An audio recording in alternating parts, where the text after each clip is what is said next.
আমরা বারবার করে বলছি, सब जगह बोलছি, चर्चा होना चाहिए रोटी रोजी के मुद्दे पे, चर्चा होना चाहिए बेरोजगारी के मुद्दे पे, चर्चा होना चाहिए नौकरी की मुद्दे पे, चर्चा होना चाहिए शिक्षा के मुद्दे पे, चर्चा होना चाहिए हेल्थ के मुद्दे पे।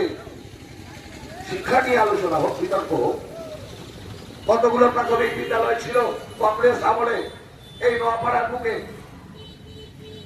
৭৭-এর পর থেকে আজকের দিন পর্যন্ত একের পর এক প্রাথমিক বিদ্যালয় বন্ধ হয়ে গেল। কেন? কেন আকাশের মতন গজিয়ে উঠলো প্রাইভেট কিন্ডারগার্টেন স্কুলগুলো? কাদের হাত শক্ত করে দেওয়া হলো? কেন সরকারি বিদ্যালয়গুলোতে আজকে ছাত্র নেই?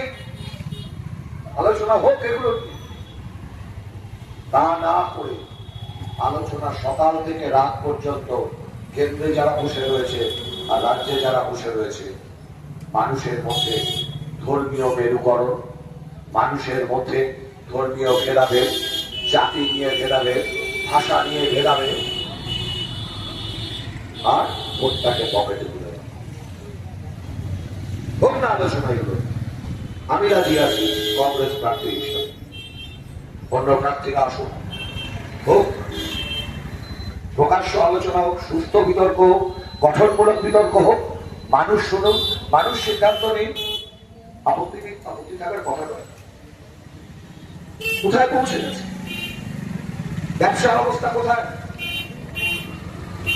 টোটো চালক ভাইদের, অটো চালক ভাইদের, তাদের সমস্যা নিয়ে তো কেউ বলছে না।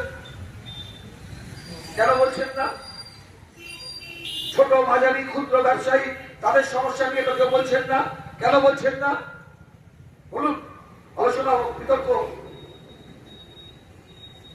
এই মাইক্রোফোনের আওয়াজ যতদূর পৌঁছচ্ছে, কেউ কংগ্রেস করতে পারেন, কেউ বিজেপি করতে পারেন, কেউ তৃণমূল করতে পারেন, কেউ ফরওয়ার্ড ব্লক করতে পারেন, কেউ আরএসপি করতে পারেন, কেউ নোটাই ভোট দিতে পারেন, কিন্তু কেউ হিন্দু হতে পারে, মুসলিম হতে পারে, কেউ সনাতনী হতে পারে, যা কিছু হতে পারে। কিন্তু দিনের শেষে আমাদের প্রত্যেকের লড়াই পেট ভাত রুটি রুচির লড়াই।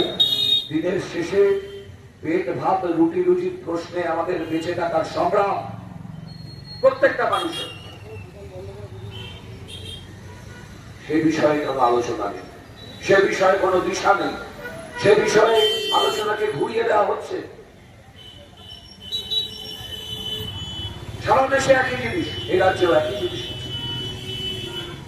তৃণমূলের দুর্নীতির বিরুদ্ধে আমাদের লড়াই ছিল, আছে, থাকবে। তৃণমূলের দুর্নীতির বিরুদ্ধে আমাদের লড়াই ছিল, আছে, থাকবে। কিন্তু তৃণমূলকে হারাতে হবে বলে যাত্রার হাত ধরে নিতে পারি না আমরা।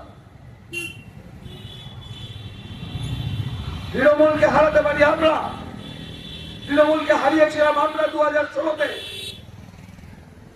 গল্প কথা নয়। মধুসূদন দত্ত জিতেছিলেন, কংগ্রেস প্রার্থী জিতেছিল, তৃণমূল প্রার্থীকে পরাজিত করে। যারা আজকে প্রচার করে বেড়াচ্ছেন তৃণমূল প্রার্থীকে হারাতে নাকি ভাটপাড়া থেকে লোক এসে গেছে, তাদের বলবো মানুষকে ভুল বোঝাবেন না।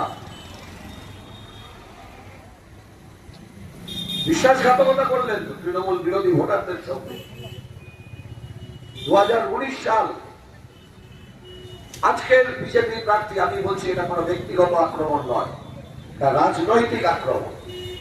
আজকের বিজেপি প্রার্থী 2019 সালে ব্যারাকপুর লোকসভায় বিজেপির প্রার্থী হিসাবে প্রতিদ্বন্দ্বিতা করলেন। তৃণমূল বিরোধী ভোটাররা তাকে দুহাত ভরে ভোট দিলেন, তিনি ব্যারাকপুরের সাংসদ হলেন। আর 2021-এর বিধানসভা নির্বাচনে কিছুদিন পরে তিনি আবার বিজেপি থেকে তৃণমূলে চলে গেলেন।